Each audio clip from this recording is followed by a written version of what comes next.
যুবকদের সবচেয়ে বড় সমস্যা কি? মাদক, তারপর পর্নোগ্রাফি, 3 নম্বরে নোংরা ছাত্র রাজনীতি, 4 নম্বরে লেট ম্যারেজ। আছে না নাই? কয় তুই নিজের পায়ে দাঁড়া। এতদিন কার পায়ে দাঁড়াইছে? কয় তুই নিজের পায়ে দাঁড়া আগে, তারপরে বিয়ে করবি। নো, টাইমলি ম্যারেজ ক্যাম্পেইন করতে হবে।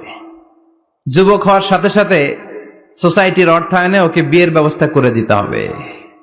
বিষ্ণু ইসলাম বিয়েকে অনেক সহজ করেছেন, অনেক সহজ করেছেন। এক সাহাবী বলল, ইয়া রাসূলুল্লাহ, বিয়ে করব। বিষ্ণু বললেন, হাল্লাকা সাদাক ইয়ানি মাহর, ডু ইউ হ্যাভ দ্য ডোরি? তোমার কি মোহর আছে? কারণ বিয়ে করলে তো মোহর দেয়া লাগবে। সাহাবী বলে, মোহর টোহর কিছু নাই। কি আছে? কয়, আমার সে গরিব এই তল্লাটা কেউ নাই। বিষ্ণু বললেন, ও সাহাবী, কোরআনের কোন সূরা আছে কিনা তোমার কাছে? সাহাবী বলল, নবী, কোরআনের অল্প কয়েকটা সূরা আমার মুখস্থ জানা আছে। এক যুবতী মেয়ে বলল, নবী, আমি বিয়ে করব। বিষ্ণু বললেন, কোরআন জানো নাকি? যুবতী বলে, না, কোরআন আমি জানি না।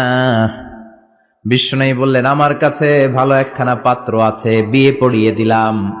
আর মেয়েটাকে বলল, মা, তোমার স্বামীর কোনো টাকা নাই, পয়সা নাই, মোহরানা দেওয়ার মতো কিচ্ছু নাই, তুমি কোরআন জানো না, কিন্তু তোমার স্বামীর সিনার ভিতরে কোরআন আছে। তোমার কোরআন জানা নাই, প্রতি রাতে তোমার স্বামী তোমাকে কোরআন শিখায়া দিবে, সূরাগুলো মুখস্থ করায়া দিবে। তোমাকে যে তোমার স্বামী কোরআন শিখায়া দিবে, এটাই হলো রে মা তোর বিয়ের মোহর। স্বামী তোমার টিচার, সে তোমাকে কোরআন শিখায় দিবে, এটা তোমার বিয়ের মোহর। সহজ হয়ে গেল না? কথা বলেন। সবচেয়ে বরকতময় বিয়ে ওই বিয়ে যেই বিয়েতে খরচ কম। শুনতেছেন? হ্যাঁ, আমলের নিয়তে শুনেন। চেঞ্জ লাগবে, পরিবর্তন আনতে হবে আমাদের।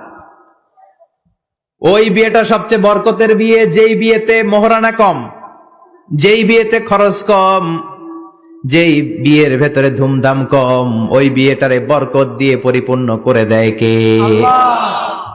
ফাতিমা রাদিয়াল্লাহু তাআলা আনহার সাথে সাইয়েদনা আলীর বিয়ে হলো। ফাতিমাকে যে বিষ্ণু বললেন, আলী আমার কাছে এসে তোমার কথা বলেছে, তুমি কি রাজি? ফাতিমা কোনো কথা বলে না। আবার জিজ্ঞেস করা হলো, কথা বলে না। ফাসাকাতাত, চুপচাপ। 3 বার বিশ্বনবী জিজ্ঞেস করলেন, 3 বারই চুপচাপ।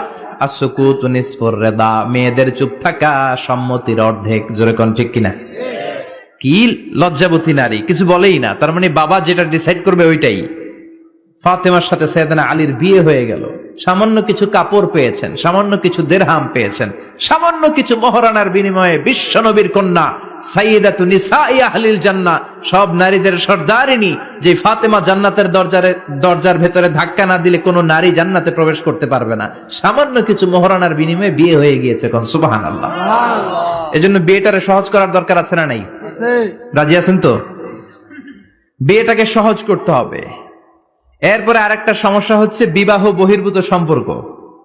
এটাও যুবকদের মধ্যে এখন মহামারী আকার ধারণ করেছে। এখন গার্লফ্রেন্ড বয়ফ্রেন্ড আছে না নাই? সংক্ষেপে এগুলোর কি কয়?